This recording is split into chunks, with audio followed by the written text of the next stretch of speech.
Parmi les accusatrices de Nicolas Hulot, se distingue la fille d'une ancienne ministre du gouvernement Jospin.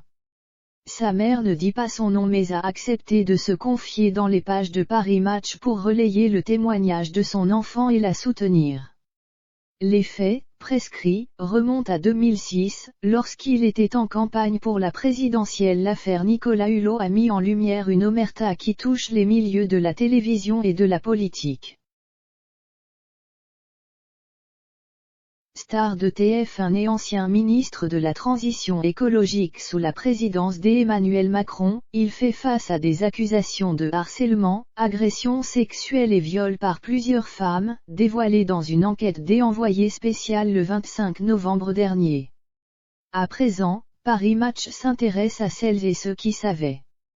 Parmi ces personnes, une ancienne ministre sous Lionel Jospin, dont la fille affirme avoir été la victime du présentateur de Ushuaïa. Ma fille a été soulagée d'apprendre qu'une enquête judiciaire avait été ouverte. Elle se tient prête à témoigner devant les policiers, dévoile à Paris Match une ancienne ministre du gouvernement Jospin qui confirme à la revue que son enfant aurait été agressé par Nicolas Hulot. En effet, suite au scandale, le parquet de Paris a décidé d'ouvrir une enquête, même si les faits sont prescrits. Les faits remonteraient à 2006, pendant la campagne présidentielle de 2007 de l'aventurier écologiste.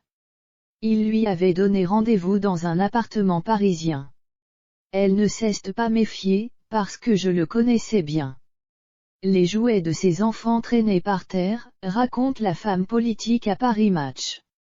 Le candidat à l'élection aurait tenté de l'embrasser mais elle l'a repoussé.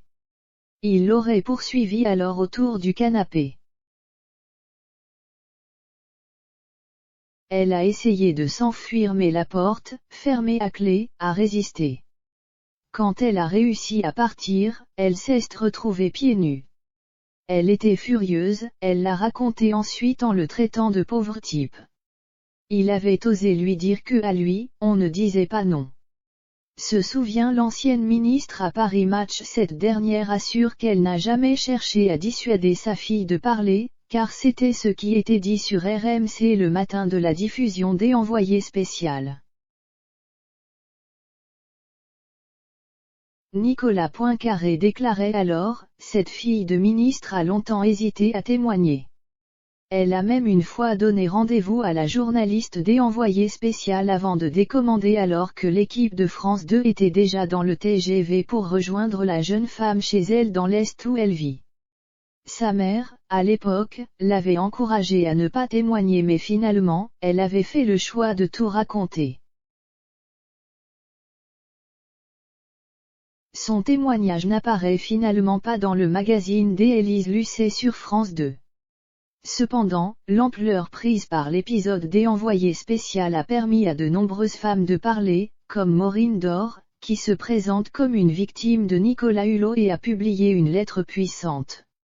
Aujourd'hui, Nicolas Hulot n'est plus un intouchable, les membres du gouvernement ont pris leur distance et cela permet à ces femmes qui craignaient de toucher à l'icône populaire d'oser raconter. L'une des premières, Pascale Mitterrand, petite fille de l'ancien président, l'avait fait en 2018 pour Elle Héberdo, demandant à préserver son anonymat. Son nom avait été malgré tout révélé, l'entraînant dans la tempête médiatique à l'heure où l'ex-star de TF1 était encore très soutenue.